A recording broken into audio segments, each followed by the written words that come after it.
রাজ্যের বিভিন্ন প্রান্তে ভাগ বাটোয়ারার লড়াই লড়ছে রাজ্যের শাসক শিবির। দুর্নীতির দাঁড়িপাল্লা একচুল এদিক ওদিক হলেই দলের নেতা নেত্রীকে রেয়াত করছে না তৃণমূলের নেতারাই। কৃষ্ণনগরে দুর্নীতির অভিযোগে পুরো প্রধানকে অপসারণের সিদ্ধান্ত দলেরই কাউন্সিলরদের। দলের ভাবমূর্তি রক্ষার্থে এই সিদ্ধান্ত বলেই দাবি করছে ঘাসফুল শিবির। তৃণমূলের এই কোন্দলকে কেন্দ্র করে চরম কটাক্ষ করেছে বিজেপি। জেলায় জেলায় তৃণমূলের মুষল পর্ব। এবার কোন্দলে জর্জরিত কৃষ্ণনগর পুরসভা। সর্বসম্মতিক্রমে অপসারণের সিদ্ধান্ত পুরো চেয়ারপারসন রীতা দাসকে।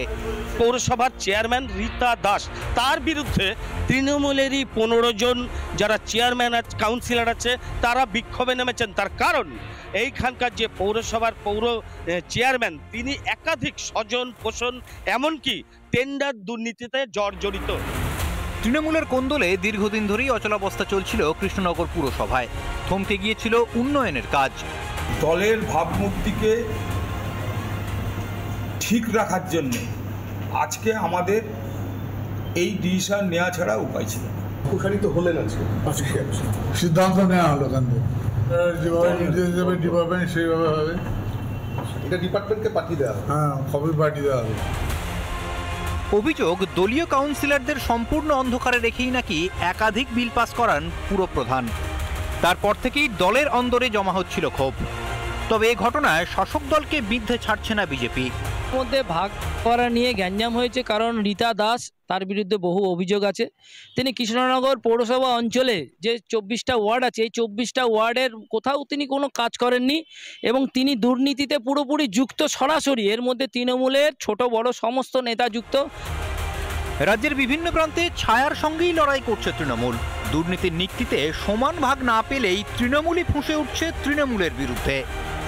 পৌরসভার চেয়ারম্যান রীতা দাস তিনি আর এই পদে থাকেন নাকি সেখান থেকে তাকে বহিষ্কার করা হয়, এ প্রশ্নই গোটা রাজ্য জুড়ে। ভিডিও জার্নালিস্ট সুশোভন ঘোষের সঙ্গে পলাশকান্তি মণ্ডল, রিপাবলিক বাংলা, নদিয়া। রাজ্যের শাসক দলের অন্দরের কোন্দল তো চলছে, তবে এর মাঝে আইন শৃঙ্খলা পরিস্থিতিও একেবারে তলানিতে। ভোটের আগে মুর্শিদাবাদের ডোমকল থেকে উদ্ধার করা হয়েছে বিপুল পরিমাণ আগ্নেয়াস্ত্র। উদ্ধার করা হয়েছে 102 রাউন্ড গুলি এবং পিস্তল। ঠিক হাত বদলের আগে ক্রেতা সেজে দুষ্কৃতী আশরাফুল ইসলামকে পাকড়াও করেছে পুলিশ। দুটোকে দফায় দফায় জিজ্ঞাসাবাদ করছে পুলিশ। বিপুল পরিমাণ অস্ত্র এবং গুলিগুলোর সঙ্গে কারা কারা জড়িত এই কারবারের কিংপিনের খোঁজে তল্লাশি শুরু করেছে। তবে ভোটের আগে অস্ত্র উদ্ধারের ঘটনায় রাজ্যের আইন শৃঙ্খলাতে সরব হয়েছে বিরোধীরা। নানা ধরনের কন্টেন্ট দেখার জন্য লাইক করুন, শেয়ার করুন আমাদের ফেসবুক পেজ, সাবস্ক্রাইব করুন আমাদের ইউটিউব চ্যানেল। পাশাপাশি অন্যান্য ব্রেকিং নিউজের জন্য অবশ্যই চোখ রাখুন রিপাবলিক বাংলায়।